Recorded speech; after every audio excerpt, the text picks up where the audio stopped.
I think बहुत सारे लोगों को पता भी होगा कि 2011 में चलती ट्रेन से मुझे कुछ बदमाशों ने उठाकर चलती ट्रेन से बाहर फेंक दिया था एक सोने की चैन के लिए। सिर्फ मैं लखनऊ से दिल्ली आ रही थी, मेरे गले में एक सोने की चैन थी, जनरल कंपार्टमेंट में थे, 4-5 लोग कंपार्टमेंट में चढ़े, मुझे नहीं पता कि कहां से चढ़े वो, सबका पूरे कंपार्टमेंट में लूटपाट शुरू किया, किसी ने मना नहीं किया। मैं एक प्लेयर रह चुकी थी, कितने ऐसे किसी चीज को अपने आसानी से कैसे जाने देती, मैंने मना किया लेकिन किसी ने माना नहीं, और फिर वो 4-5 थे और साइड से पकड़ा, उठा के बाहर फेंक दिया था। दुर्भाग्य ये था कि उसी समय दूसरी ट्रैक से ट्रेन आई और उसका इंजन तो निकल गया था, मैं डिब्बे में टकराई, फिर नीचे गिरी। कहीं कहीं ट्रेन इतनी करीब से चलती है, दोनों ट्रेनें चली जा चुकी थी, बेपनाह दर्द था, लेकिन मैं समझ नहीं पा रही थी कि मैं कभी सोच भी नहीं सकती थी कि इस तरीके की चीजें हो सकती हैं। मैंने दोनों हाथ ऐसे रख के उठने की कोशिश की कि मैं उठ जाऊं, मैं उठ नहीं पा रही थी, चिल्ला रही, जोर जोर से चिल्ला रही कि कोई बचा ले, कोई बचा ले, कोई नहीं आया। रात के 1 बजे की घटना है ये, 11 अप्रैल 2011। पूरी टाइम मैं चिल्लाती रही, कोई नहीं आया। जब फिर मैंने उठने की कोशिश किया, मैं उठ नहीं पा रही थी, मैंने दोबारा अपने थाई को ऐसे उठाकर देखा तो मेरा जीन्स में पैर ऐसे लटका हुआ था और ब्लड फोर्सफुली निकल रहा था। तब मुझे लगा कि मैं नहीं चल सकती, मेरे दूसरे पैर की हड्डियां टूट के जीन्स के बाहर आ गई थी। परिस्थिति वो थी कि जब मैंने अपनी आंखों के सामने ये सारी चीजें देखी तो दिमाग एकदम काम करना, ब्रेन कॉन्शियस मेरा काम कर रहा था, लेकिन उस समय वो सारी चीजें देख के मेरा दिमाग काम करना एकदम बंद कर चुका था। दोनों हाथों छोटे छोटे ट्रैक पे पत्थर होते, दोनों हाथों में ऐसे पत्थर लेके पूरी रात ऐसे पेट के बल मैंने गुजारा कि शायद कुछ हो। एक बार दिमाग में आया कि मैं ऐसे करके पटरी क्रॉस कर जाऊं, लेकिन फिर दिमाग में आया कि अगर नहीं क्रॉस करते करते अगर ट्रेन आ जाएगी तो फिर से कट जाएंगे, इसलिए नहीं, मैंने क्रॉस नहीं किया। पटरी के मैं इतने करीब थी कि लोग टॉयलेट वगैरह करते थे तो मेरे साइड में पड़ता था, मेरा हाथ तक, ये सब कुछ पूरी गंभीर चोटें थी, सब कुछ टूट चुका था ये सब। मैं पोंछ भी नहीं सकती थी, सब टॉयलेट वगैरह सब ऐसे पड़ता था, मैं पोंछ भी नहीं सकती थी। ट्रेन जब गुजरती थी तो ठंड भी बहुत ठंड सा लगता था, हवा लगती थी और वाइब्रेट पूरा होता था। और जब ट्रेन चली जाती थी पूरा शांत सा माहौल हो जाता। फ्री का इनविटेशन भी लोगों को मिल गया था। ट्रैक पर छोटे छोटे चूहे होते हैं, वो चूहे मेरे पैर को, जब तक मैं मूव कर पा रही थी अपने पैर को तब तक तो ठीक था, जब मूवमेंट बंद हो चुका था मेरे पैरों को ऐसे ऐसे आके कुछ, मेरी आंखों से सिर्फ आंसू निकल रहा था और मैं कुछ नहीं कर पा रही थी, बेबस। लेकिन कहते हर काली रात के बाद सुबह तो आता ही है, कुछ भी हो जाए।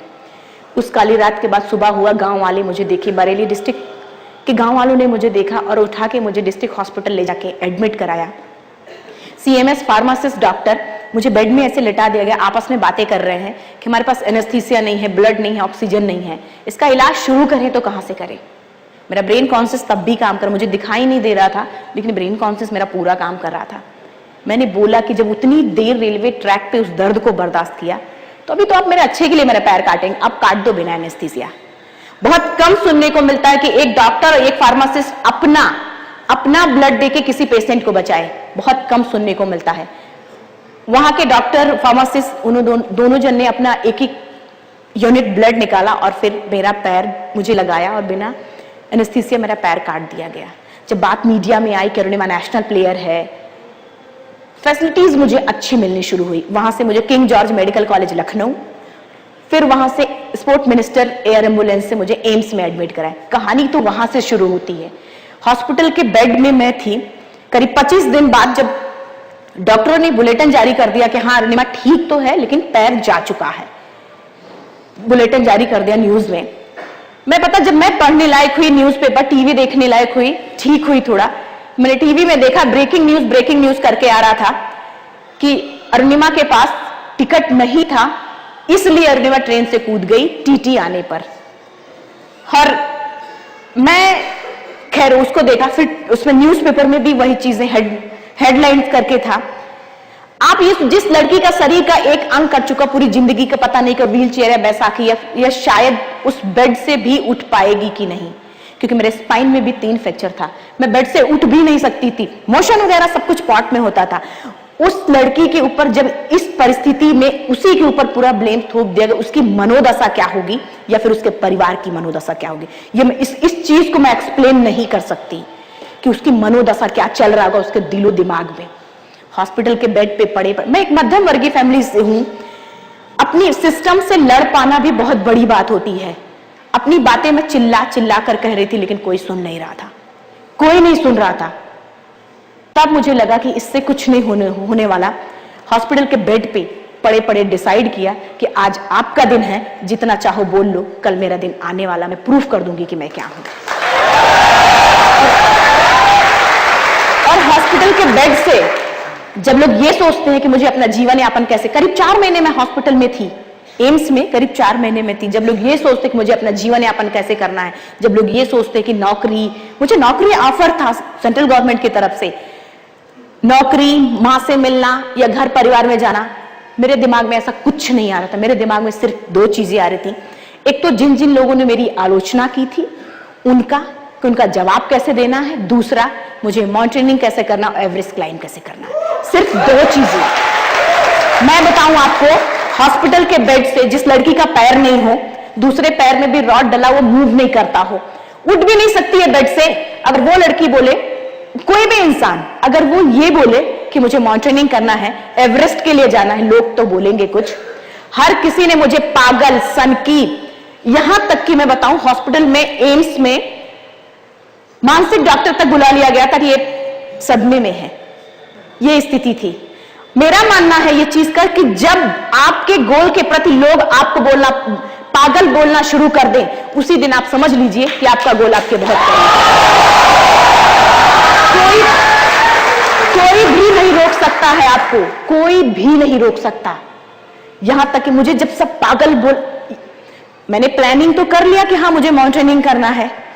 अब सही गाइडेंस में ट्रेनिंग और स्पॉन्सरशिप, सबने वही पागल नहीं होती, किसी ने तो फ्रंट पे बोला कि क्या लंगड़ी हो गई, दिमाग भी खराब हो चुका है, क्योंकि वो तो सिर्फ मेरा पैर देख रहे थे, मेरी अंतरात्मा में क्या आग जल रहा था ये तो किसी को पता ही नहीं था। क्योंकि जब हमारी अंतरात्मा की आग जब जाती है ना, तो कुछ भी कर सकते हैं आप। खैर, हॉस्पिटल के बेड से फर्स्ट जब मैं 4 महीने निकलने डिस्चार्ज हुई, अपने घर जाने की बजाय मैं सबसे पहले, भाई साहब ने मुझे सजेस्ट किया कि मैडम बछेंद्री पाल से मिलते हैं, वो जरूर कुछ ना कुछ करेंगी। फर्स्ट टाइम मैं बताऊं आपको, मेरे पास रिजर्वेशन भी नहीं था कि मैं फ्लाइट से या फिर रिजर्वेशन करा के अपना मैं चली गई होती बुक करा के आराम से। पहली बार हैंडीकैप कंपार्टमेंट में मैं सीट में ऐसे मुंह छुपा के रोई थी कि आज ये दिन आ गया कि मुझे हैंडीकैप कंपार्टमेंट में बैठना पड़ रहा है।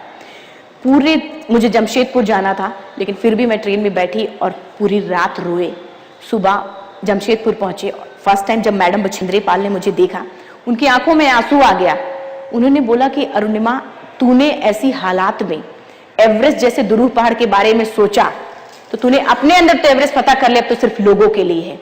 मतलब मेरे परिवार को छोड़कर बाहर की कोई एक शख्स था जिन्होंने मुझ पर यकीन किया था, किसी को यकीन ही नहीं होता था, कोई मानने को तैयार नहीं था। यहां तक कि मैं बताऊं कि हॉस्पिटल के, एम्स के डॉक्टर तक बोलने लगे थे कि अरुणिमा तुम्हें ठीक किया गया सिर्फ वॉक करने के लिए, नॉर्मल वॉक करने के लिए, माउंटेनिंग करने के लिए नहीं, पहाड़ चढ़ने के लिए नहीं तुम्हें सही किया गया है। लेकिन मैं क्या करूं, मेरा गोल मुझ पर हावी था। मैं इस हद तक पागल थी उस गोल के पीछे कि मैं खुद को भी चाह कर भी नहीं रोक पा रही थी। अब कहने और करने में दोनों में बहुत फर्क होता है। मैम ने कहा कि ठीक है, अपने आप को प्रूफ करो कि हाँ कि तुम कर सकती हो। मैं जब माउंटेन पहुंची हूं, मैं बताऊं, रोड हेड से बेस कैंप हमारा नीचे था, लोग 1 मिनट में भाग के जाते थे, मैं चल ही नहीं सकती थी। मैं तो जैसे ही पैर रखूं गिर जाते या कुछ भी, इतना स्वेलिंग मेरे पैर में आ जाता था। दूसरे पैर से स्टंप, जो मेरा कटा हुआ पैर है, पैर ऐसे में रखती थी तो ब्लड आ जाता था स्टंप से, क्योंकि तुरंत लगाया गया था आर्टिफिशियल पैर। ब्लड इतनी जोर से, क्योंकि प्रेशर लेते, उससे ब्लड आना शुरू हो जाता। 2-2 घंटे मुझे लगते थे बेस कैंप पहुंचने में रोड हेड से। हर कोई मुझे वहां पर भी बोलता, अरुणिमा क्यों कर रही हो। मैंने कहा, पता उस लगातार प्रैक्टिस करने, इट्स ओके, ठीक है। Tata steel adventure foundation, madam Bachendri Pal उसकी चीफ हैं। जब भी किसी 14 से 15 हजार की हाइट पे वो लोग लेके जाते हैं, और मुझे क्या होता था, मैं शुरू तो करती थी बेस कैंप से, लेकिन टाइम ओवर हो जाता था, मुझे 20 से वापस कर लिया जाता था। कभी कभी ये होता था कि मैं पीक पे पहुंचती तो थी, लेकिन कभी आधे घंटे बाद, कभी 1 घंटे बाद, कभी कभी ये होता था कि पहुंचते ही नहीं थे। आज मैं आपको यहाँ के चाहे जितना मोटिवेट करूं, या फिर शायद आप सभी ने बहुत बड़े बड़े स्पीकर को सुना होगा, लेकिन मेरा मानना है सबसे बड़ा मोटिवेटर कौन होता? आप खुद। जिस दिन किसी भी लक्ष्य के प्रति आपकी अंतरात्मा जाग गई, आपको कोई भी नहीं रोक सकता। अगर आपकी अंतरात्मा किसी भी लक्ष्य के प्रति अगर जाग गई तो आपको कोई नहीं रोक सकता। मैंने उसी दिन खुद से संकल्प किया, किसी से नहीं बोला, सिर्फ खुद से संकल्प किया कि रोडिमा आज परिस्थिति ऐसी नहीं है कि तू इनके बराबर चल पाए, लेकिन एक दिन ऐसा आएगा कि तू इनसे पहले पहुंचेगी। मैंने बहुत पहले पढ़ा था कि पत्थर पे रस्सी रगड़ने से पत्थर पे निशान पड़ जाता। तब मैं छोटी थी तो मुझे समझ में नहीं आता था, लेकिन जब वो चीजें मुझ पर खुद बीतना शुरू हुआ, वो चीजें मुझ पर आनी शुरू हो गई, तब मुझे समझ में आने लगा कि हाँ ऐसे होता है। मैं बताऊं, बेस कैंप से हम प्रोस्थेटिक लेग उनके सामने ही पहन के फटाफट निकल के मैं भागती,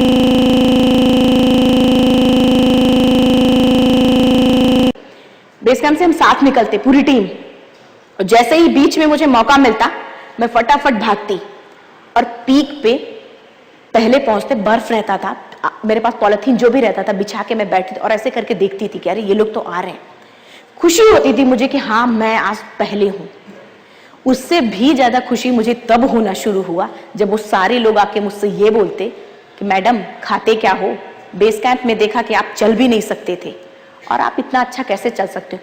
मैंने उनसे बोला कि जो मेरा गोल है वो मेरा पैशन है, मेरी जिंदगी है, मेरी जिद है, मेरी जरूरत है।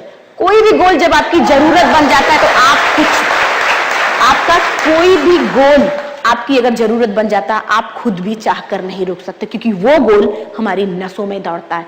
स्वामी विवेकानंद जी ने ये बात कहा कि जब कोई गोल आपकी नसों में दौड़ता है, आप नहीं बदल सकते उन चीजों को। अगर आप इस रास्ते पे चल रहे हैं और अगर आप ये सोचे कि यहां से पलट के मैं इधर चला जाऊं, नहीं जा पाएंगे, फिर घूम के आप वहीं पे आ जाएंगे। ये सारी चीजें मेरे साथ उस समय भी मुझे कुछ लोगों ने पागल समझा, कुछ को तो समझ में आया। फाइनल जब मेरा कई पीक हमने लेह लद्दाख में सबमिट किया, 22,798 का पीक था लेह लद्दाख में। हम 21 लोग थे उस पीक में जाने। मैडम बछेंद्री पाल भी थी, भाई साहब भी हमारे थे।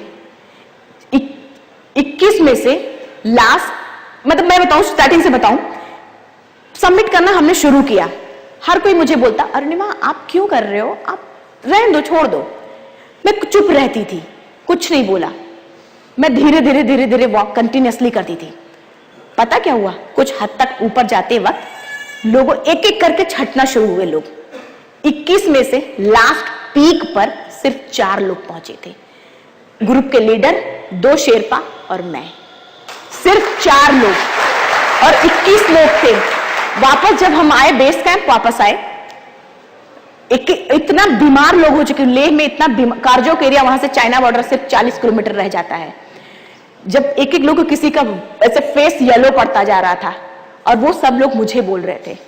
जब बेस कैंप पहुंचे, मैम ने कहा कि तुम सब के सब मतलब कामचोर हो, उसको देखो वो पैर नहीं है फिर भी वो चल। मैम का ऐसे सिर्फ पीठ थपथपाना मेरे लिए एक जादू की छड़ी का काम करता था और मैं फिर चारों तरफ से स्टंप कट जाता था, लेकिन फिर भी मुझे कोई फर्क नहीं पड़ता था, क्योंकि जब अचीव हो जाता है तो ये सब चीजें कुछ मायने नहीं रखती हैं।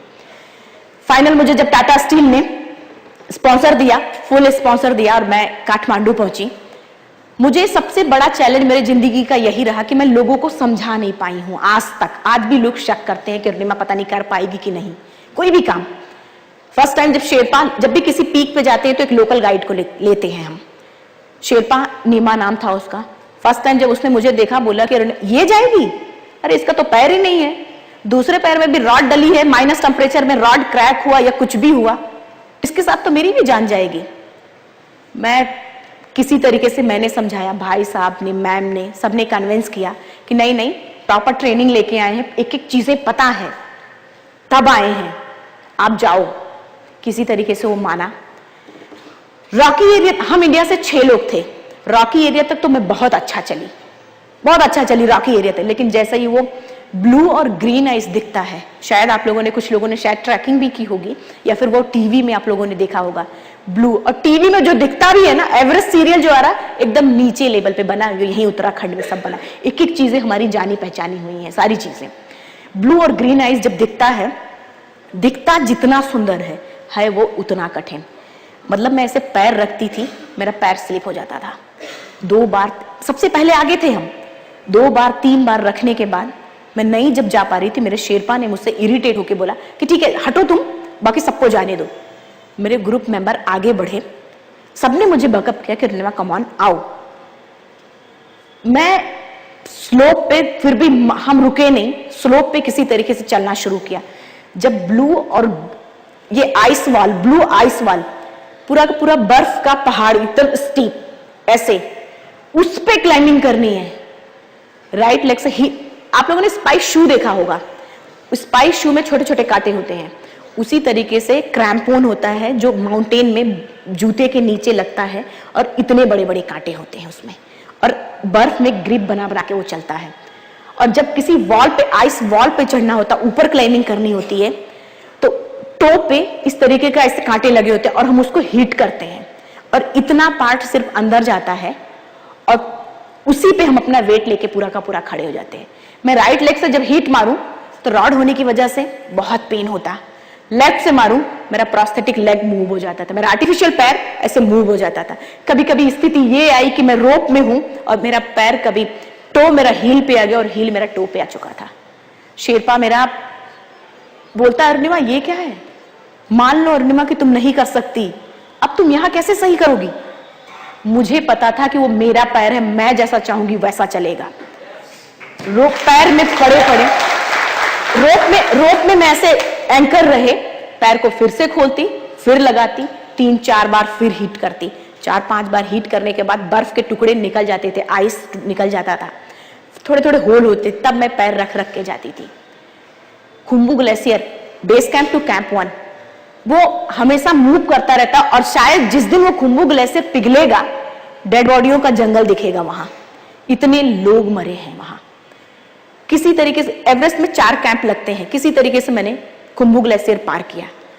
कभी कभी मेरा प्रोस्थेटिक लेग के साथ में क्या है कि अगर मैं किसी के पैर पे ऐसे पैर रख के खड़ी हो जाऊं तो मुझे पता नहीं चलता, और जब वो चिल्लाता है जोर से कि अरे मेरा पैर, तब मुझे पता चलता। तो उसी तरह वहां पे होता था कि लैडर पे चलने के लिए आता, क्रेवासिस को लैडर पे चलने के लिए आता था, मैं पैर रखती, इससे पता तो चलता नहीं है मुझे, मैं तो सिर्फ अंदाजे पे रखती हूँ। कभी कभी लैडर पे रखने की, लैडर के पोल पे रखने की बजाय मैं इधर उधर रख देती थी, कई बार गिरे, लेकिन मैं कभी ओवर कॉन्फिडेंस नहीं रही। अपने जो मेरा मिशन था, जो उसके रूल्स हैं, नियम है, डिसिप्लिन थे, मैंने सबको फॉलो किया। फिर निकलते और फिर से चलना शुरू करते। एवरेस्ट में 4 कैंप लगते हैं, कैंप 3 तक जिसको जाना होता है वो जाता है, जिसको नहीं जाना होता है वो नहीं जाता है और वापस आ जाता है। मेरे ग्रुप से भी 2-3 लोग वापस आ गए। जिसे मैंने बहुत पहले कहा कि सबसे बड़ा मोटिवेटर कौन होता है, हम खुद, हमारी अंतरात्मा। वहां पर भी मैंने खुद से बोला कि अरुणिमा ये इसलिए नहीं कर सकता कि जो तुझ में है वो इसमें नहीं है, इसलिए नहीं कर सकता है, तू कर सकती है, किसी और से नहीं, सिर्फ खुद से, किसी से नहीं। और कैंप 3 से हम आगे बढ़े, आज भी मेरे रोंगटे खड़े हो जाते जब वो पल मैं सोचती हूँ। कैंप 3 से आगे बढ़े, रात को 1 बजे, ज्यादा से ज्यादा क्लाइंबिंग रात में करते हैं क्योंकि रात में वेदर शांत होता है। रात को 1 बजे निकले, दिन को 1 बजे, नेक्स्ट डे दिन को 1 बजे हम कैंप 4 पहुंचे। कैंप 4 साउथ कोल भी बोलते हैं इसको, ये साउथ नेपाल साउथ साइड है। साउथ कोल, कोल मतलब चौड़ा सा, इसे थोड़ी जगह। साउथ कोल पहुंचे, मैं बड़ा एक्साइटेड होकर, बड़ा उत्सुकता के साथ मैं ऐसे चारों तरफ देख रही थी। पूरा का पूरा धूप निकला था, स्नो कॉटन जैसा गिर रहा था, धूप भी निकली है फिर भी कॉटन जैसा गिर रहा है। मेरे बगल वाले टेंट में एक 4-5 शेरपा, मतलब गाइड जो थे शेरपा, उस लड़की को पकड़ के ऐसे निकाल रहे थे, अंदर से एक क्लाइंबर को निकाल रहे थे। जब वो पूरी तरीके से बाहर आ गई, वो लड़की थी, उसका बॉडी ऐसे अकड़ चुका था और वो मर चुकी थी, क्योंकि उसने उस माउंटेन्स के रूल को फॉलो नहीं किया था, उस डिसिप्लिन को फॉलो नहीं किया था। इतना नहीं, दूसरे टेंट में फिर सुनाई दिया कि एक सबमिट करके आया और सीधा टेंट में सो गया और वो भी मर चुका था, उसके फेफड़े में पानी गया, वो भी मर गया। इतना मुश्किल होता है वो पल जब अपनी आंखों के सामने किसी को मरता देखता है। मैंने वहां से फिर शाम को 4 बजे मैंने मेन सबमिट के लिए निकलना शुरू किया। यहां के लिए 3500 फीट है south col to summit, summit to south col 3500 feet है। और ये 3500 फीट को डेथ जोन एरिया बोलते हैं। उस एरिया का नाम ही डेथ जोन एरिया पड़ चुका है। और वहां किसी को रूट अगर बताना होगा तो पता है रूट कैसे बताते हैं? वो जो रेड वाली जैकेट बॉडी जो पड़ी है उसी के बगल से निकल जाना, ऐसा रूट बताते हैं। वो यही है वहां का, वो जो नीली वाली जैकेट पड़ी है, जैकेट उसके बगल से निकल जाना, ऐसे करके रूट बताते हैं। मैं जब साउथ कोल्ड से समिट की तरफ आगे बढ़ी हूं, मतलब जैसे ही मेरी हेडलाइट रात में क्लाइंबिंग करने, जिधर ही मेरी हेडलाइट जा रही थी उधर ही मुझे डेड बॉडीज नजर आ रही थी। अच्छे से अच्छा माउंटेनियर, अच्छे से अच्छा दिलेर, हौसले के धरे तब रह जाते जब अपनी आंखों के सामने किसी को मरता देखता है, जब उसके दिमाग में बार बार ये बात आता है कि जिस गोल के लिए मैं जा रहा हूं उसी गोल के लिए ये इंसान मर चुका है या फिर मेरी आंखों के सामने मर रहा है और मैं कुछ नहीं कर पा रहा हूं। जिधर ही मेरी ये लाइट मेरी जा रही थी उधर ही मैं 10 से 15 सेकंड खड़े होकर ऐसे सोचने लगी कि क्या करूं। मैं आगे बढ़ी, इतना ही नहीं, जिस रोप में मैं थी, जिस रस्सी में, उसी रस्सी में एक बांग्लादेशी, उनका हाथ ऐसे हिल रहा था, मुंह से आवाज आ रही थी। और वो, मैं जब तक उनके तक पहुंची उनकी बॉडी पूरी तरीके से शांत हो चुकी थी और ब्लू जैकेट में उनका फेस भी पूरा ब्लू हो चुका था, आंखें खुली थी, स्नो गिर रहा था, कंटिन्यूसली स्नो गिरता रहता है। 10 से 15 सेकंड मैं खड़े होकर एकदम शांत, की मैं डिसीजन नहीं ले पा रही थी कि मैं बढ़ूं अपने गोल के लिए, या फिर बार बार मन में आ रहा था कि वहां से भी कई लोग थे जो वापस नीचे की तरफ चले गए थे। मैं समझ नहीं पाई। 10 से 15 सेकंड खड़े होकर मैंने सिर्फ इतना बोला कि अगर इन सब में से सभी ने एवरेस्ट सबमिट कर लिया तब तो ठीक है, अगर नहीं सबमिट किया है मैं सबके लिए एवरेस्ट सबमिट करूंगी और जिंदा वापस जाऊंगी। क्योंकि जैसा हम सोचते हैं हमारी बॉडी भी, हम जैसा सोचते हैं हमारी बॉडी भी उसी तरीके से जनरेट करना शुरू करती है। जैसा चाहें आपके बस सिम्टम्स दिखना शुरू हो जाएंगे। अगर आप पॉजिटिव सोचते हैं, अगर किसी भी गोल को लेके अगर आप सोचते हैं कि मैं इसको इस कारण कर पाऊंगा, ये रीजन है इसलिए कर पाऊंगा, आपको सिम्टम्स दिखने शुरू हो जाएंगे। और अगर आप निगेटिव में जाते हैं और अगर आप सोच लें कि नहीं मैं नहीं कर सकता, आपको वो सिम्टम्स भी दिखने लग जाएंगे कि आप क्यों नहीं कर सकते। ये सिर्फ आपके ऊपर है कि आप किस तरीके से खुद उस गोल को लेते हैं और किस तरीके से पाना चाहते हैं, सिर्फ इंसान के ऊपर होता है। वो सब कुछ मैंने रियलाइज किया, सब कुछ एक एक चीजें मेरे ऊपर बीती हैं। वहां से फाइनल मेरे आगे वो डेड बॉडी पड़ी है और सेफ्टी कैराबिनर अपना खोला और आगे लगाया। डेड बॉडी को लांग के, इतना मुश्किल होता है कि वो पल जब किसी डेड बॉडी को लांग के जाना पड़ता है, मन कितना, ये मन में आते हम क्या कर रहे हैं, ये दिमाग में क्यों कर रहे हैं, ये सब बातें दिमाग में आना शुरू हो जाती हैं। डेड बॉडी को लांगे और लांग के आगे बढ़े। साउथ समिट हिलेरी स्टेप के बारे में आई थिंक आप सभी जानते होंगे। मैं जब हिलेरी स्टेप पे पहुंची, मेरे शेरपा ने कहा कि अरुणिमा वापस चलो, हिलेरी स्टेप के बाद एवरेस्ट समिट है। हिलेरी स्टेप के बाद जस्ट एवरेस्ट समिट है और दिखने लगता है, वो पीक दिखने लगता है। और वो मुझे बोल रहा वापस चलो। हम अपने गोल के इतने करीब हों और कोई हमसे ये बोले कि वापस चलो, कैसा लगता है? मतलब ये लगता है कि सबसे बड़ा दुश्मन तो यही है मेरा, ये दिमाग में आने लगता है। मैंने बोला क्यों? बोला अरुणिमा जिंदगी रही दोबारा ट्राई करना। मैंने आखिर क्यों? अरुणिमा तुम्हारा ऑक्सीजन खत्म हो रहा है, वापस चलो। एक बार तो मैं भी शॉक रह गई कि क्या बोल रहा है ये।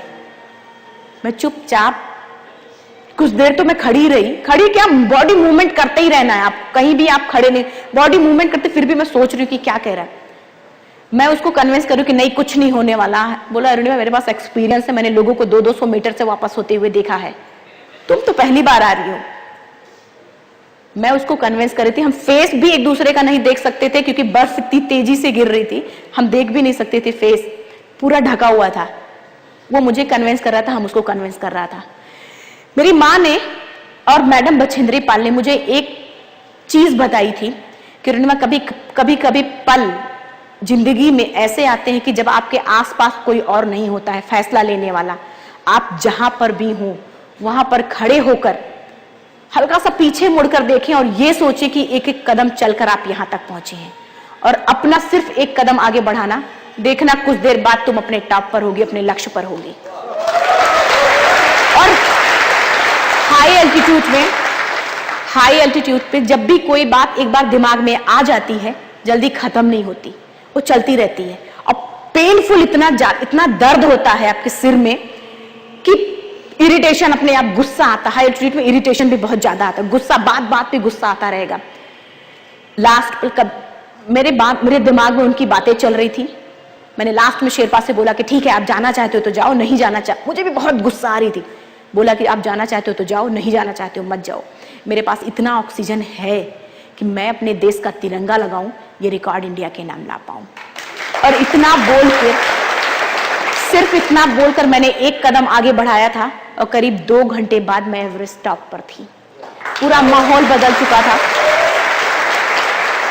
पूरा माहौल बदल चुका था। वो शेरपा, हमारी 2 की टीम थी सिर्फ, लेकिन इतनी जबरदस्त टीम थी। वो भले मुझे समझाता था, चिल्लाता भी था, लेकिन उसने कभी मेरा साथ नहीं छोड़ा।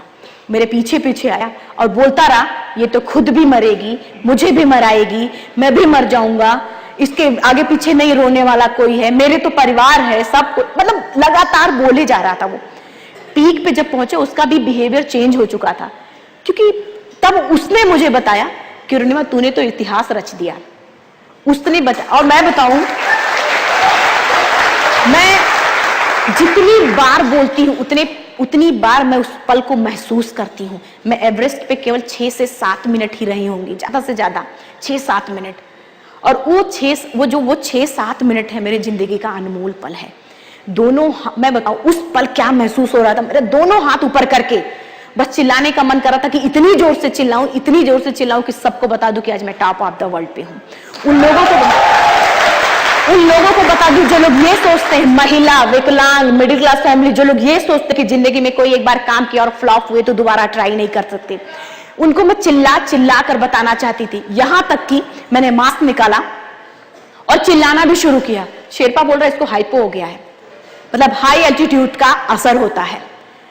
वहां पे एक हाई एल्टीट्यूड का असर हो गया। वो सोच रहा चिल्ला क्यों रही है। मैंने कहा आप नहीं समझेंगे, स्वामी विवेकानंद जी मेरे आदर्श हैं। मैंने तब से प्लान किया था, जब से मैंने एवरेस्ट का प्लान किया था, कि वो फोटो, मेरे पास फोटोज थी कि टॉप पे मैं रखूंगी, फोटो रखा। अब मुझे मंत्र नहीं आ रहा था, मैंने पूरी ईमानदारी से कहा कि स्वामी जी मुझे मंत्र नहीं आता, जो महाराज जी पढ़ते हैं वो आप एक्सेप्ट कर लो।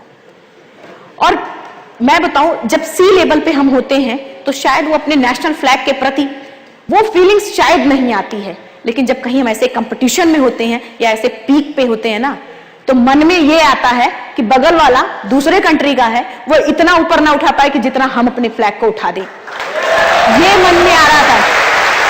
मतलब दोनों हाथ मैं बार बार ऐसे खड़े होके और अपना फ्लैग ऊपर करने की कोशिश करती, फिर नीचे गिर जाती थी। फाइनली बैठ ही गए थे, शेरपा बोला बैठ के ही कर ले। बैठ के गए और शेरपा को बोला मैंने कि अच्छा फोटो खींच लो। कोई भी काम जब किसी प्रॉपर प्लानिंग से करते हैं तो वो काम पूरा होना ही है। मैं 4-5 पेयर बैटरी रख के लेके गई थी कि एक नहीं काम करेगा तो दूसरा काम करेगा, दूसरा नहीं तो तीसरा काम करेगा। 2 डिस्पोजल कैमरा, 1 नॉर्मल कैमरा छोटा। जब मैंने निकालना शुरू किया अपने जेब से, अपने डाउन जैकेट से, शेरपा बोला पागल है क्या, इतने सारे कैमरे लेके आई है। मैंने कहा नहीं, मुझे वो पल समेटना है। और फाइनली उसको मैंने फोटो बोला कि अच्छा फोटो खींच लीजिए। बोल रहा 8,848 मीटर की हाइट पे लोग सबमिट करके फटाफट भागते हैं, 1 मिनट भी नहीं रुकते हैं, और तुम फोटो खींचने की तुम्हें सूझ रही है। मैंने कहा नहीं प्लीज फोटो खींचो। उसने फोटो निकाली किसी तरीके से। बात तो तब बिगड़ गई थी जब मैंने उसको वीडियो बनाने को बोला। मतलब मैं बताऊं, इतने गुस्से में था वो, इतने गुस्से में कि कैमरा उसके हाथ में था, पटक दिया जोर से, कर तू मर, और पीछे मुड़ के जाना शुरू किया।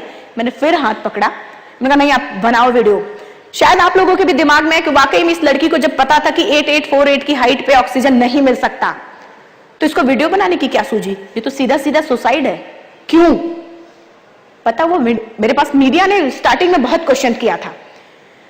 वो वीडियो मैंने बनाया क्यों, क्योंकि मैं जानती थी एवरेस्ट के बारे में।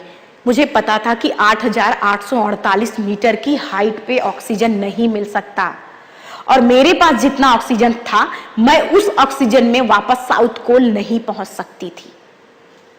मुझे पता था, और इसलिए मैंने वो वीडियो बनाया। कैमरा मैंने फिर से ऑन किया, उठा के दिया और पकड़ाया और बोला कि आप ये वीडियो बनाओ, अगर मैं जिंदा नहीं जाती, मैं एक मैसेज देना चाहती हूं, ये वीडियो मेरे इंडिया पहुंचा देना, पूरे यूथ तक चला जाएगा। और मैंने सिर्फ इतना इस वीडियो में बोला है। करीब 2 मिनट का वो वीडियो है। मैंने सिर्फ इतना बोला कि आज ऐसी हालात होने के बाद भी मैं टॉप ऑफ द वर्ल्ड पे आ सकती हूं, तो आपके पास तो सब कुछ है, आप क्यों नहीं? जरूरत है तो बस एक सोच की, जरूरत है तो एक सोच की, एक गोल और उस पर इतना फोकस कि ऊपर वाला भी देने पे मजबूर हो जाए, कुछ भी अलग से नहीं। और 11 अप्रैल को मेरा एक्सीडेंट हुआ। 11 अप्रैल को मेरा एक्सीडेंट हुआ और 21 मई 2013 पे मैं टॉप ऑफ द वर्ल्ड थी, सिर्फ 2 साल के अंदर। जबकि एम्स के डॉक्टरों का कहना कि 4 से 5 साल लग जाते हैं प्रोस्थेटिक लेग पे चलने के लिए, सीखने के लिए। मैंने सिर्फ और सिर्फ 2 दिन में चला था। क्योंकि क्यों, कैसे मैंने उस 2 साल में सबमिट किया? लोगों को लगता था कि मैं यहां से पैर नहीं है। मैंने तो कभी अपने पैरों से चला ही नहीं, मैंने तो अपने दिल से और दिमाग से काम किया था। कोई भी गोल जब आप दिल से और दिमाग से करते हैं, कोई भी गोल जब आप अपने दिल से और दिमाग से काम करते हैं, आप नहीं रोक सकते। चाह कर भी कोई भी चाह ले, आप नहीं रोक सकते उस चीज को। और रही बात, मुझे बहुत, खैर टॉप पे मैं बाद में बताऊंगी। टॉप पे फाइनली वीडियो भी बन गया। शेरपा बोला अच्छा ठीक है आप भाग। 10:55 पे मैंने एवरेस्ट सबमिट किया था। 11 बजे के बाद अगर कोई अटेम्प्ट करने की कोशिश करता है तो उसको सुसाइड अटेम्प्ट बोलते हैं, क्योंकि वेदर अपने आप, जैसे जैसे दोपहर शुरू होती है वेदर अपने आप खराब हो जाता है। विंड इतनी तेज होती है कि अगर हम अपने आप को एंकर करके ना रखें तो विंड हमें बिना पासपोर्ट वीजा उठा के चाइना फेंक देगी, या फिर कैंप 2 सीधा दिखता है। मतलब इतनी तेज विंड होती है, तो हम झुक के चलते हैं कि हम गिरे ना। फाइनली मैं नीचे 2-4, शेरपा बोला अच्छा ठीक है, अभी वीडियो भी बन गया। कैमरा उसने अपने पास रखा और फटाफट नीचे भागना शुरू किया। जिस चीज का मुझे और मेरे शेरपा को डर था वही हुआ। मेरा ऑक्सीजन पूरी तरीके से खत्म और मैं ऐसे अपना गिर गई मैं नीचे, और अपना मुंह ऐसे बर्फ में, चारों तरफ सिर्फ बर्फ ही बर्फ होता हुआ, ऐसे मुंह दबा के मैं सांस लेने की कोशिश कर रही थी कि कहीं से मिल जाए सांस मुझे। और अब मुझे समझ में आता है कि कैसे एक इंसान जब मरता है और दूसरे को कैसे मार देता है। अब मुझे वो चीजें रियलाइज होती हैं, क्योंकि जब शेरपा का तो ऑक्सीजन था, वो मैं उसका ऑक्सीजन छीन रही थी कि मुझे दो। ऐसे इंसान मरता है जब, कैसे दूसरे को, खुद मरता रहता है और दूसरे को भी मार देता है। इसी तरीके से मैं बार बार उसका छीन रही थी, कुछ नहीं हो पा रहा था। मैं बार बार, वो शेरपा मुझे खड़ा करता, मैं फिर गिरती, मैं खुद भी खड़ी होती, गिर जाती, क्योंकि मेरे ना तो मेरे शरीर में ताकत थी ना ऑक्सीजन था। मैं एक कदम भी नहीं चल सकती थी वहां से। उसी समय जब 10:55 पे पीक दिखना बंद हो जाता, जब वेदर खराब होता है, उस समय कोई भी क्लाइंबर नहीं आता है पीक के, क्योंकि रास्ता भटक जाते हैं। जब पीक दिखता है तभी पीक के लिए आगे बढ़ते हैं। उसी समय एक ब्रिटिश क्लाइंबर नीचे से ऊपर की तरफ आ रहा था। उसके पास 2 ऑक्सीजन था। जनरली सबके पास भी 2 होता, मेरे पास भी 2 था। मैंने जाते वक्त ही दोनों लगा दिया था। उसके पास 2 था, उसने एक को लगाया, दूसरा वहीं फेंक दिया, क्योंकि एक्स्ट्रा वेट कोई नहीं उठाना चाहता। इतना वेटेड लगता है, चाहे आपको करोड़ों रुपए भी दे दिया जाए, अगर आप बोले कि आप ठीक है लेके चले जाओ, आप नहीं जाओगे लेके, और फेंक देंगे ऐसे आप कि नहीं चाहिए मुझे। ऑक्सीजन उसने वहीं फेंका। मेरे शेरपा ने जब देखा कि ऑक्सीजन, वो फटाफट नीचे उतरा और लेके आया और मुझे लगाया, खड़ा करके लगा के बोला कि अरुणिमा तू बहुत लकी है, भगवान भी चाहता कि तू जिंदा रहे। मतलब लगातार बोले रहे, वो एकदम लगातार बोले जा रहा था। मैं चुप इसलिए भी थी कि ना तो मेरे पास ताकत थी कि मैं बोलूं, दूसरा ये था कि मुझे डर भी लग रहा था, क्योंकि उतने गुस्से में था, बहुत गुस्से में। मैं दोनों वजह से चुप थी। मैं किसी की भावनाओं को नहीं ठेस पहुंचाना चाहती, आप सभी में से, लेकिन मैं न लक, न भाग्य, न किस्मत, मैं तीनों पे भरोसा नहीं करती, क्योंकि मेरा मानना है लक भी उसी का साथ देता है जिसके अंदर जीतने का जज्बा होता है। अगर आपके अंदर जीतने का जज्बा है, आपके अंदर अगर जीतने का जज्बा है, आप परिस्थितियों को इतना मजबूर कर देते हैं कि परिस्थितियां धीरे धीरे आपके हक में आने लगती हैं। आजमा के देख लीजिएगा। और ये मेरा कोई किताब की बातें नहीं है, एक एक पल वो मैंने जिंदगी जिया है। मैं बताऊं, ऑक्सीजन मिला, उसके बाद रही बात, मेरा कॉन्सेप्ट एकदम क्लियर हो चुका था। जनरली ये बात हम बोलते भी हैं कि जब जिसकी मौत आएगी तो वो उसको बचा नहीं कर सकता कोई, हमेशा ये बात सुनने को मिल जाता है। जब ये बात हम जानते हैं कि जब हमारी मौत आएगी तो हमें कोई बचा नहीं सकता, हमको अगर नहीं मरना होगा तो कोई मार नहीं सकता, ये बात जब ये चीज हम जानते तो क्या उस गोल की वजह से, उस डर की वजह से अपने गोल को छोड़ दें? नहीं, मैं तो नहीं छोड़ सकती। अगर उसकी वजह से लोग मुझे पागल बोलते हैं तो कोई बात नहीं, मैं हूं पागल। हाँ, मैं अपने गोल के प्रति हूं पागल। अगर मुझे लोग पागल बोलते तो मैं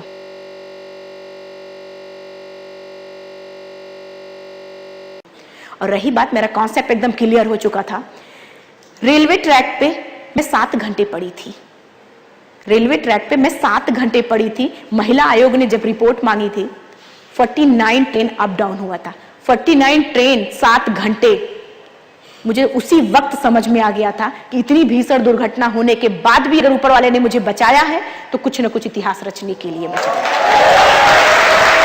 क्योंकि 2 तरीके के लोग होते हैं, 2 तरीके के लोग होते हैं। एक वो होते हैं कि जब उनके साथ कुछ इस तरीके की घटना होती है तो उसको हमेशा नेगेटिव में लेते हैं, और एक वो होते हैं कि जो उस घटना को ही अपॉर्चुनिटी बना देते हैं। आज मैं पूरी दुनिया में क्यों जानी जा रही हूं? पूरी दुनिया में क्यों जाने? First female amputee climb Mount Everest in the world. क्यों? क्योंकि आज मैं उसी कटे हुए पैर की वजह से पूरी दुनिया में जानी जा रही। वही तो मेरा सबसे बड़ा हथियार हुआ, वही कटा हुआ पैर। जो लोग मुझे जिस स्टार्टिंग दौर में जो लोग मुझे बहुत दया की नजर से देखते थे, आज वही कटा हुआ पैर अपॉर्चुनिटी, मेरा हथियार और मेरा सबसे बड़ा ताकत। मेरी जो सबसे बड़ी ताकत है वही है, वही है जो मेरी सबसे बड़ी ताकत। और आज मैं उसी की वजह से दुनिया में पूरी जानी जा रही हूं। पूरी दुनिया इंस्पायर हो रही है उसी की वजह। बस जरूरत है कि हम उसको किस तरीके से सोचते हैं, बस ये। और रही बात गोल्ड चांस की, लाइफ में गोल्ड चांस कभी कभी आते हैं। ये आपके ऊपर होता है कि आप उसको छोड़ देते हैं कि पकड़ के रखते हैं। मुझे टाटा स्टील ने स्पॉन्सर दिया था, बड़े मुश्किल से मुझे स्पॉन्सर मिला था। अगर मैं वो चीजें बताऊंगी, और मैं एक अंबेडकर नगर छोटे से डिस्ट्रिक्ट से हूं, अंबेडकर नगर अयोध्या के पास में, पता नहीं शायद लोगों को पता भी होगा कि नहीं। वहां से एवरेस्ट जाना भी एक एवरेस्ट था। और मुझे एक कंपनीज बोलती थी कि अरुणिमा, आप पे पैसा कोई क्यों लगाएगा, आप क्या दे सकते हो कंपनी को? इफ यू डोंट माइंड, कोई भी कंपनी, कोई भी कारपोरेट कंपनी, मैं किसी को ठेस नहीं पहुंचाना चाहती, लेकिन कोई भी, मैं एक सच्चाई बता रही, कोई भी कारपोरेट कंपनी जब तक वो ये नहीं देख लेती कि हमारा फायदा क्या है, तब तक इतनी आसानी से किसी पे पैसा नहीं लगाती है। ये एकदम, मैं बताऊं, मेरे साथ ही सारी चीजें हो रही थी। मैंने प्रूफ किया कि हाँ मैं कर सकती हूं, और आज एक वाकई में आज मैं एक ब्रांड हूं और पूरी दुनिया में हूं। पूरी जहां भी जो अपने आप वो चीजें तो आएंगी ही, क्योंकि उन्होंने मुझे स्पॉन्सर दिया था। और मुझे पता था कि अगर मैं इस स्पॉन्सर को और एक अटेम्प्ट को मैंने छोड़ दिया तो पता नहीं जिंदगी मुझे स्पॉन्सर मिलेगा कि नहीं मिलेगा, और ये अपॉर्चुनिटी मिलेगी कि नहीं, कि मुझे एवरेस्ट तक, यहां तक मैं पहुंच के और पहुंच पाऊंगी कि नहीं।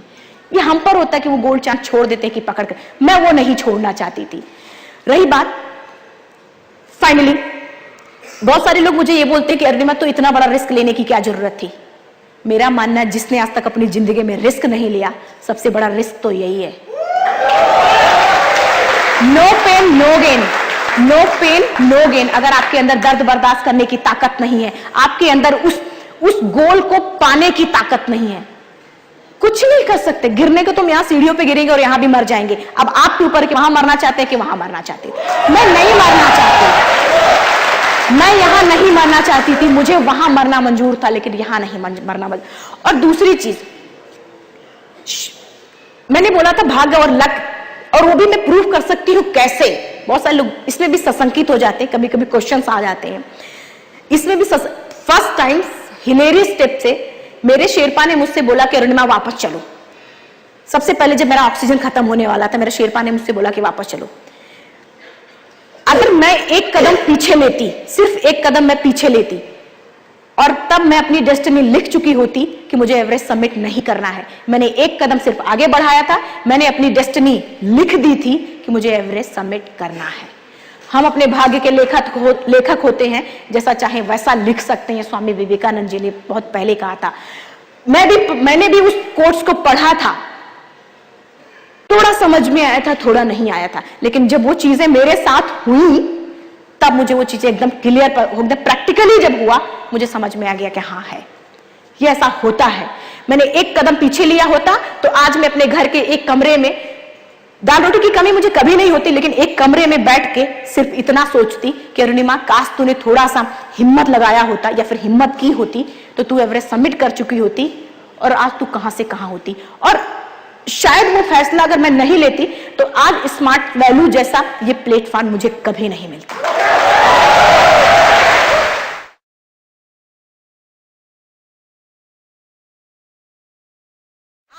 सिर्फ और सिर्फ आपके ऊपर होता है, सिर्फ और सिर्फ आप पर होता है ये चीज कि आप वहां जीना चाहते हैं कि यहां जीना चाहते हैं, सिर्फ आप पर होता है। और फाइनली जो भी था भाग, लक, किस्मत जो भी था, मुझे ऑक्सीजन मिला, मैं फटाफट नीचे भागना शुरू करा हम दोनों ने। जब भी ऊपर हाइट पे जाते तो हम टो से जाते हैं, नीचे आते तो हील मार मार के नीचे आते हैं। मैं हील मार मार के नीचे आ रही थी, बहुत खुश थे, चारों तरफ ब्लू और ग्रीन आइस दिख रहा था और व्हाइट चादर पे, मतलब व्हाइट स्नो पे लोगों की उल्टियां हुई थी, ब्लड की वो रेड रेड पैच दिखता है ऐसे। कुछ ऐसे थे गिव अप कर चुके थे और स्नो यहाँ बैठ गए थे और स्नो यहाँ तक आ गया था। कुछ ऐसे भी थे कि पानी का बोतल उनके हाथ में था और एक हाथ में ढक्कन, वो पानी भी नहीं गिरा पाया। हम सोचे वो जिंदा है और ऐसे जाके वो बैठा हुआ है और ऐसे जाके जब हिलाया लुढ़कते हुए नीचे गिर गया। वो इतना मुश्किल पल होता है वो। मुझे शिल्पा मुझे बोल रहा कि कोई नहीं, तुम फटाफट भागो। मैं हील मार मार के नीचे भाग, खुशी की वजह से शेयर नहीं कर पा रहे थे किसी के, हमने आज अपने देश के लिए कुछ किया। एकाएक मेरा पूरा का पूरा प्रोस्थेटिक लेग ही निकल गया। -60 डिग्री तक टेम्परेचर एवरेस्ट पे डाउन हो जाता है। मैं अगर पैर खोल कर सही करूं तो फ्रोस्टबाइट, अगर ना सही करूं मैं चलूं कैसे। मैं रुकी थी, मेरा ऑक्सीजन चल रहा था, बड़े किस्मत से जो भी था मुझे मिला था। पता नहीं कब वो भी खत्म हो, क्योंकि ऑलरेडी वो फॉरनर यूज कर चुका था, उसको थोड़ा यूज भी किया था उसमें भी पता नहीं कि कब खत्म हो जाएगा। अपनी आंखों के सामने जब दोबारा मौत दिखती है ना, पागलपन आने लगता है। मेरे आंखों से ऐसे आंसू निकलता और यहां तक आते आते फ्रीज हो जाता था, वो भी बर्फ हो जाता है। मैं बताऊं, पता नहीं वो एग्जाम्पल सही होगा कि नहीं सही होगा, मुंह में लार आता था और ऐसे हम थूकते थे, नीचे गिरते गिरते कुट से आवाज आती थी। मतलब जाते जाते फ्रीज होता, कुट से आवाज आती थी। इतना जल्दी फ्रीज हो जाता फटाक से, माइनस टेम्परेचर। और मेरा शेरपा मुझे बोल रहा कि अरुणिमा क्या हुआ, चलो। मैं उसको डर के नाते बता नहीं पा रही हूं कि मेरा पैर निकल गया है और मैं नहीं चल सकती। इसलिए नहीं बता रही क्योंकि एवरेस्ट में एकदम प्रैक्टिकल होता है, सब कुछ प्रैक्टिकल। एवरेस्ट में क्लाइंबर जो शेरपा के साथ होता है वो लास्ट मोमेंट तक उसको बोलेगा कि चलो चलो चलो। अगर वो नहीं चल पाएगा लास्ट में उसको वहीं छोड़ देगा, खुद भाग के चला जाता है। उसकी भी गलती नहीं होती, क्योंकि या तो उसकी वजह से वो भी अपनी जान दे। तो अगर आपने उस चीज में अपना हाथ डाला है, इतना अगर अचीव करने की ताकत है अगर आप में, तो चलना तो पड़ेगा ही आपको, किसी भी कीमत पे आपको चलना पड़ेगा। मैं शेरपा मेरे आगे था, मैं बोल भी नहीं पा रही थी। फ्रॉस्टबाइट के 3 स्टेज होते हैं, रेड, ब्लू, ब्लैक। मेरा हाथ वगैरह सब कुछ रेड हो चुका था क्योंकि मैं बार बार गिर रही थी। तो बर्फ में जितना टच होता है उतना फ्रॉस्टबाइट, मैं बताऊं मुट्ठी ऐसे बांध नहीं सकती थी मैं, इतना पेनफुल था। नाखून और मांस ऐसे फट चुके थे और इन सब से ब्लड आ रहा था, नाखून मांस के बीच से ब्लड आ रहा था। अब प्रोस्थेटिक लेग भी निकल गया है, मैं चलूं तो कैसे चलूं। दूसरे पल मुझे समझ में आ गया कि रोने, मेरे आंखों से आंसू निकलने लगा था, मुझे समझ में आया कि रोने धोने से कुछ नहीं होगा। दूसरे पल आंसू को पोंछा और चिल्ला चिल्ला कर बोलना शुरू किया कि आपके पास जितनी ताकत है आप लगा लो, मेरे पास जितनी ताकत है मैं भी लगाऊंगी, लेकिन जिंदा वापस जाऊंगी। और ये मेरा ये हाथ मुड़ नहीं रहा था, मैंने अपने हाथ को दूसरे हाथ से पकड़ के मोड़ दिया। ये स्किन सब फट गया था जब मैंने हाथ को मोड़ा था और रोप को पकड़ा, और रोप को पकड़ने के बाद इस हाथ से प्रोस्थेटिक लेग को, पैर को घसीट घसीट के चलना शुरू किया, क्योंकि यही रास्ता था।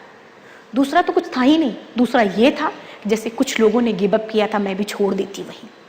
कभी कभी शायद किसी ने लिखा भी है इस चीज को कि कभी कभी हम बीच कोई काम करते हैं और बीच में ये सोचकर छोड़ देते हैं कि शायद हमारे भाग्य में नहीं है या फिर हमारी किस्मत में नहीं है, ये सोचकर हम छोड़ देते हैं बीच में। और लेकिन आपको ये पता नहीं होता कि जस्ट एक स्टेप बाद आपकी जीत तय होती है, जस्ट एक स्टेप बाद आपकी जीत तय होती है।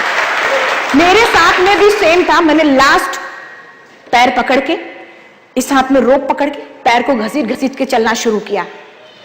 कुछ दूर चला, मैं रॉकी एरिया मिला, मैं फटाफट अंदर घुसी, पैर को खोला, जहां विंड नहीं थी, हवा नहीं था, मैंने फटाफट पैर खोला। मेरा स्टंप चारों तरफ से कट जाता है जब मैं बहुत चलती हूँ, और सिलिकॉन जेल एक पहनती हूँ मैं, जब वो गीला हो जाता है तो वो स्लिप कर जाता है, और इसी वजह से, ब्लड की वजह से वो गीला हो चुका था, पूरा का पूरा जेल में ऐसे ब्लड भर गया था। तब मैंने फटाफट उसको अपने ग्लव से ही सुखाया और फिर से प्रोस्थेटिक लेग पहना। शेरपा भी वहीं था। शेरपा बोला, अरुणिमा, मुझे तो यकीन भी नहीं था कि तू एवरेस्ट सबमिट कर पाएगी। तेरे ग्रुप से 2-3 लोग वापस चले गए और तूने एवरेस्ट सबमिट किया। किसी भी कीमत पे मैं तुझे छोड़कर नहीं जाऊंगा। जिंदा जाएंगे तो दोनों साथ में जाएंगे, या तो फिर दोनों यहीं मरेंगे। ये हमारा ग्रुप था, हमारा 2 का टीम था, लेकिन जबरदस्त टीम था। हमने कहा नहीं सर, ऐसी कोई स्थिति नहीं आने देंगे, हम चलेंगे। एक बार जब मेरा पैर सेट हो जाता मैं अच्छा चल सकती हूँ। फटाफट भागना शुरू किया मैंने। वापस साउथ कोल 9:30 बजे रात को पहुंची थी। मेरा हेडलाइट बैटरी खत्म, जल ही नहीं रहा। मून लाइट में आए। मून लाइट में व्हाइट स्नो पे जब रिफ्लेक्ट होता है, सुंदर तो बहुत दिखता है, लेकिन दिखता जितना सुंदर है वो उतना ही कठिन है। बहुत सुंदर मून लाइट में चल के हम वापस साउथ कोल पहुंचे। टेंट यहां से यहां तक जनरल जो नॉर्मल लोग होते हैं 16 से 17, जिसके पास नॉर्मल पैर है, सब कुछ ठीक ठाक है, 16 से 17 घंटे लेते हैं यहां से यहां तक। मुझे टोटल 28 घंटे लगे थे। और इस 28 घंटे में इंडिया के माउंटेनियर या बाहर के माउंटेनियर, हर कोई मान चुका था कि अरुणिमा जिंदा वापस नहीं आएगी।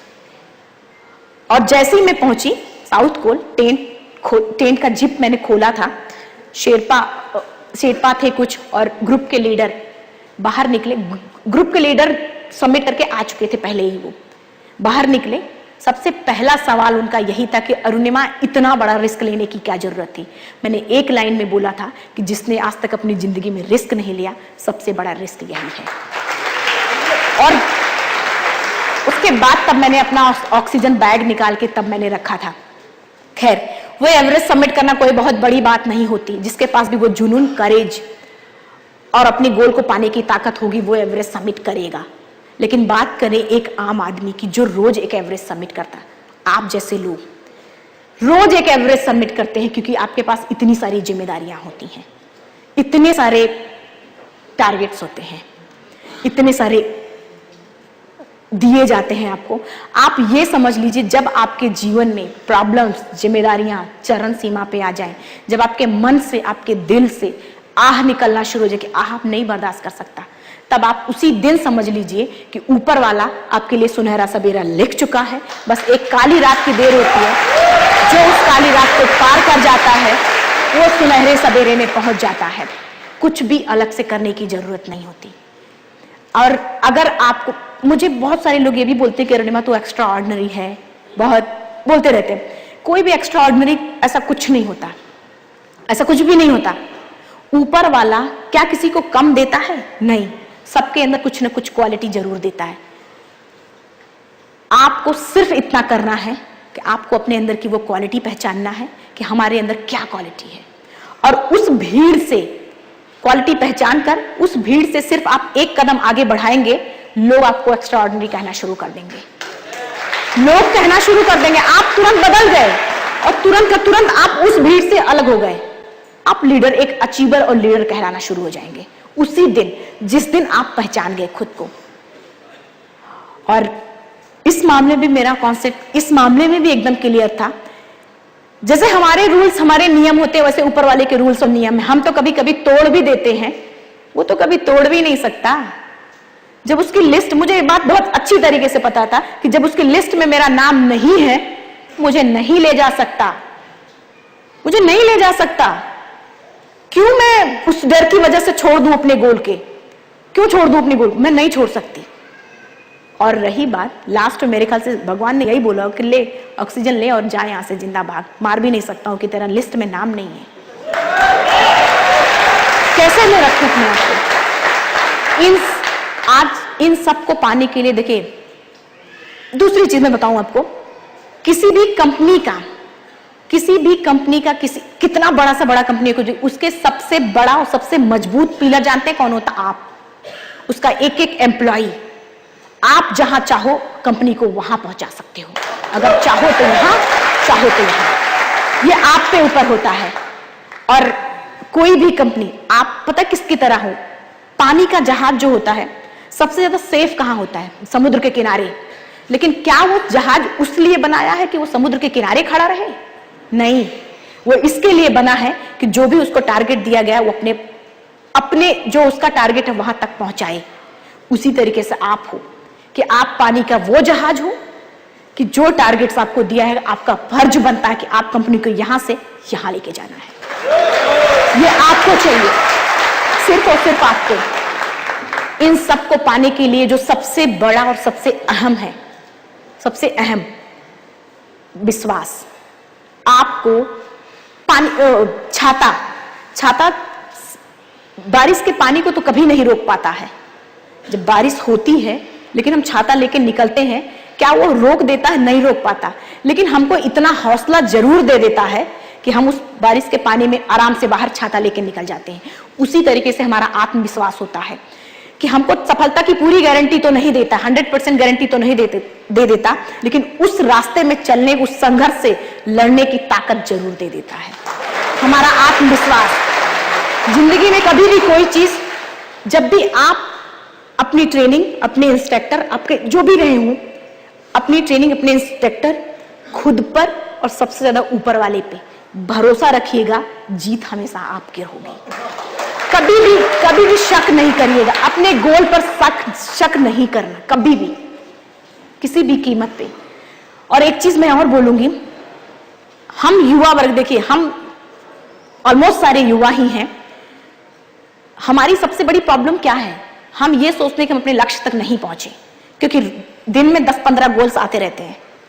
मतलब रोज 10-15 गोल बनाएंगे रात को सोते वक्त कि कल मुझे ये करना, वो करना, वो करना, ये करना। लेकिन जैसे ही सुबह होता है और हम सब भूल जाते हैं। आप जीवन की त्रासदी ये नहीं कि हम अपने लक्ष्य तक नहीं पहुंचे, सबसे बड़ी त्रासदी तो ये है कि हमारे पास कोई लक्ष्य ही नहीं होता है पहुंचने के लिए। सबसे पहले अपने जीवन में एक लक्ष्य निर्धारित करें और उस पर फोकस करें, उस पर फोकस करें, सिर्फ फोकस करें, अपने आप वो जीत मिलेगी आपको। और एक गोल पाने के बाद नहीं बैठ जाना चाहिए।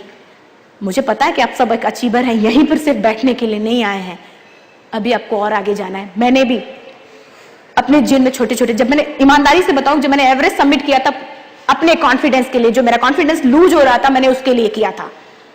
लेकिन जब मैं इंडिया वापस आई तो मैंने देखा यूथ मुझसे बहुत तेजी से जुड़ रहा था। तब मैंने डिसाइड किया कि सिर्फ वहीं नहीं बैठ जाना है, उस जोश को बरकरार रखना है। और तब प्लान किया कि वर्ल्ड के जो 7 कॉन्टिनेंट हैं उसमें 7 महाद्वीप हैं, उस 7 महाद्वीप में 7 हाईएस्ट पीक है। Everest Asia, Kilimanjaro Africa, Europe Elbrus और किजास्को ऑस्ट्रेलिया। ये 4 पीक तो मैं सबमिट कर चुकी हूं। और बचे 3 हैं, 3 बचे हैं। आप जस्ट मैं दिसंबर में आकांक्षा गोवा साउथ अमेरिका जाने का प्लान है। बस आप लोगों का गुड विशेस चाहिए कि हाँ मैं सबमिट कर पाऊं। और आज इस हॉल में सिर्फ यही नहीं कि हम आए, एक दूसरे से बातें किए और चले गए। आज आप लोग, मैं खुद भी एक दूसरे से प्रॉमिस करेंगे कि फिर मिलेंगे, लेकिन एक गोल अचीव करने के बाद। और एक एक करके हम अपने गोल को अचीव करेंगे। और मेरा एक जो ड्रीम प्रोजेक्ट, और एक सबसे बड़ा अहम सवाल ये खुद से पूछूं, हमने दूसरे के लिए क्या किया? मैं खुद भी, क्योंकि मैं एक मध्यम वर्गीय फैमिली से हूं, वहां से एवरेस्ट जाना या फिर ये प्लेटफॉर्म पाना, बहुत स्ट्रगल, एक के बाद स्ट्रगल। पागल सन की कह के लोग मुझे छोड़ देते थे। तब मैंने ये प्लान किया कि क्वालिटी और भी लड़कियों में जरूरत है, सिर्फ उनको एक प्लेटफॉर्म देने के लिए। इसीलिए मैं एक इंटरनेशनल स्पोर्ट्स एकेडमी, अभी जो ललित जी ने बताया था, इंटरनेशनल स्पोर्ट्स एकेडमी बना रही हूँ। नेशनल बच्चे मेरे पास आज भी, मैं एक चीज और मैं बताऊं कि मैं बहुत सारे मुझे पैसे भी मिले थे जब मैं क्लाइंबिंग करके, या फिर अभी भी मिलते रहते हैं, लेकिन फिर भी मैं आज रेंट पे हूं, क्योंकि मेरा जो ड्रीम प्रोजेक्ट है, जब तक मैंने खुद से प्रॉमिस किया कि जब तक वो एकेडमी में बना नहीं लूंगी तब तक खुद का घर भी नहीं बनाऊंगी खुद से, क्योंकि कमिटमेंट, किसी भी गोल के प्रति कमिटमेंट बहुत जरूरी होता है। कमिटमेंट करिए और फिर फॉलो करिए, क्योंकि आपको एक गोल, एक आधार मिल जाता है कि हमें ये काम करना है। इसलिए मैं करती रहती हूं। लास्ट टाइम मैं एक 4 लाइन की पंक्ति बोलूंगी जो मेरा फेवरेट है, शायद आप लोगों ने सुना भी होगा। ओके, अभी तो इस बाज की असली उड़ान बाकी है, अभी तो इस बाज की असली उड़ान बाकी है, अभी तो इस परिंदे का इम्तिहान बाकी है, अभी अभी मैंने लांघा है समुद्रों को, अभी तो पूरा आसमान बाकी है।